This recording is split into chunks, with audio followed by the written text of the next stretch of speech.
Pagi itu, di sebuah desa di pelosok negeri, seorang guru berdiri di depan kelas. Di hadapannya ada anak-anak yang sedang duduk diam, menatap komputer yang menyala, tapi tak terkoneksi.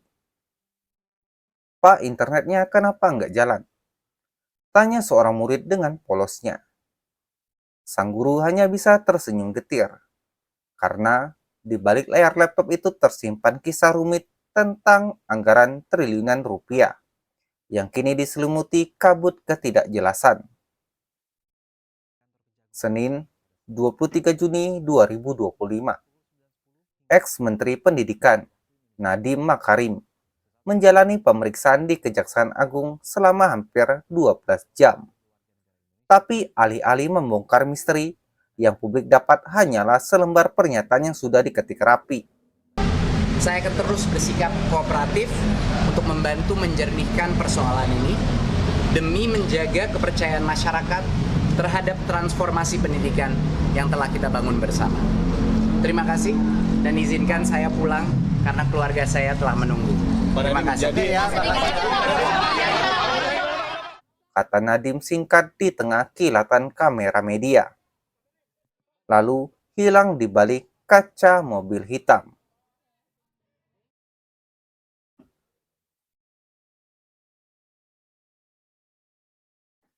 Angka yang dipertaruhkan bukan main-main. 9,9 triliun rupiah. Itu dana yang digelontorkan Kemendikbudristek untuk program digitalisasi pendidikan berbasis Chromebook. Anggaran ini muncul saat pandemi melanda, ketika sekolah-sekolah harus ditutup dan pembelajaran daring menjadi satu-satunya jalan. Pemerintah bergerak cepat, tapi pertanyaannya, apakah semua sudah dipikirkan secara matang? Fakta mencengangkan muncul. April 2020, tim internal Kemendikbudristek sebenarnya sudah menyimpulkan bahwa Chromebook kurang cocok digunakan di banyak wilayah Indonesia. Alasannya sederhana, keterbatasan internet. Tapi entah kenapa, sebulan kemudian, 9 Mei 2020, terjadi sebuah rapat, dan tak lama setelah itu arah kebijakan berubah total. Kajian dirubah, rekomendasi baru keluar, gunakan Chromebook. Penyidik Kejagung kini menyorot rapat 9 Mei itu. Apa yang terjadi di dalam ruangan itu? Siapa yang hadir? Apakah keputusan berubah karena kebutuhan? Atau karena tekanan dari pihak luar?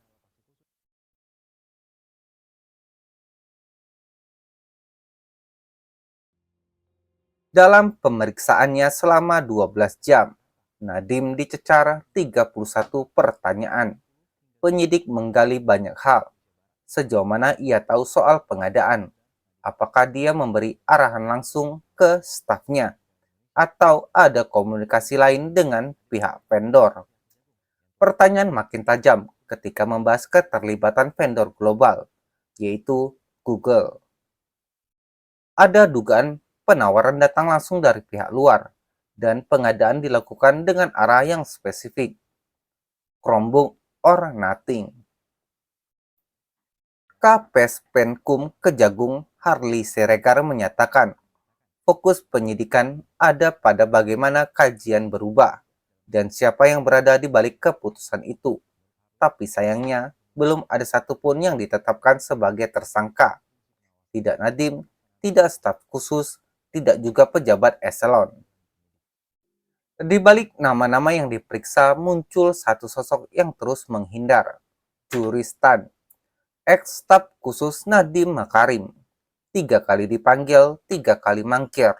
Alasannya, urusan keluarga dan sedang berada di luar negeri. Padahal, saksi ini disebut-sebut sebagai kunci, karena dia hadir dalam beberapa proses pengambilan keputusan, termasuk perubahan kajian teknis yang kontroversial itu. Penyidik sedang mengkaji langkah hukum, apakah perlu menerbitkan kartu merah atau menunggu juris pulang. Sementara itu publik terus bertanya, kok belum ada yang pakai rompi warna pink?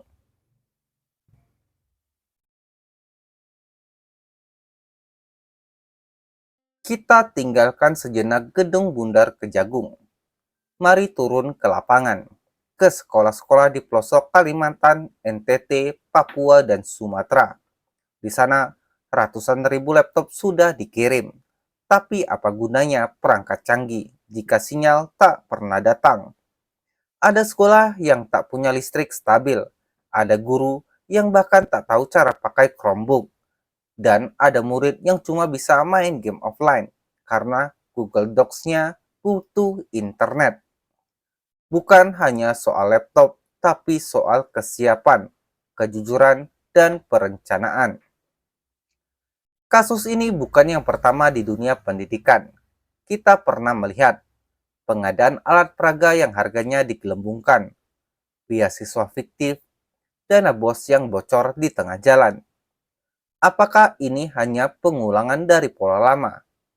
Lembaga anti korupsi seperti ICW menyoroti bahwa proyek Chromebook sejak awal punya tanda-tanda janggal, mulai dari vendor yang terbatas hingga target distribusi yang dipaksakan.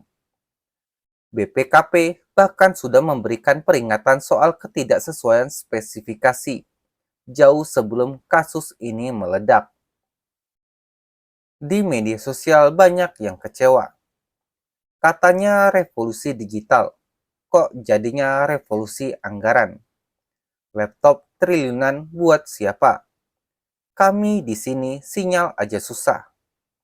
Kalau begini, digitalisasi cuma jadi proyek, bukan solusi.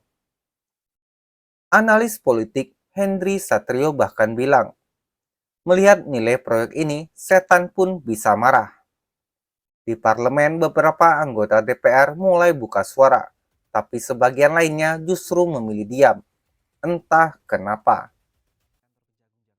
Kasus ini masih berjalan, belum ada tersangka, belum ada akhir cerita. Tapi ada pelajaran penting yang harus kita catat. Digitalisasi pendidikan bukan soal beli laptop, tapi soal visi, infrastruktur, transparansi, dan yang paling penting, integritas. Karena ketika uang triliunan digelontorkan dan harapan anak-anak negeri digantungkan di balik layar Chromebook, kita tak boleh membiarkan program ini berubah menjadi proyek penuh kabut. Untuk anak-anak yang menuntut ilmu, untuk guru-guru yang berjuang dari pedalaman, untuk masa depan bangsa ini, kebenaran harus ditegakkan, dan suara publik, suara kita semua harus terus menggema, agar tidak ada lagi program pendidikan yang tersesat dalam gelapnya korupsi. Follow, share, dan suarakan, karena pendidikan bukan ladang bisnis. Terima kasih sudah menonton. Jika kamu peduli masa depan anak bangsa, bantu sebarkan video ini. Sampai jumpa di investigasi berikutnya.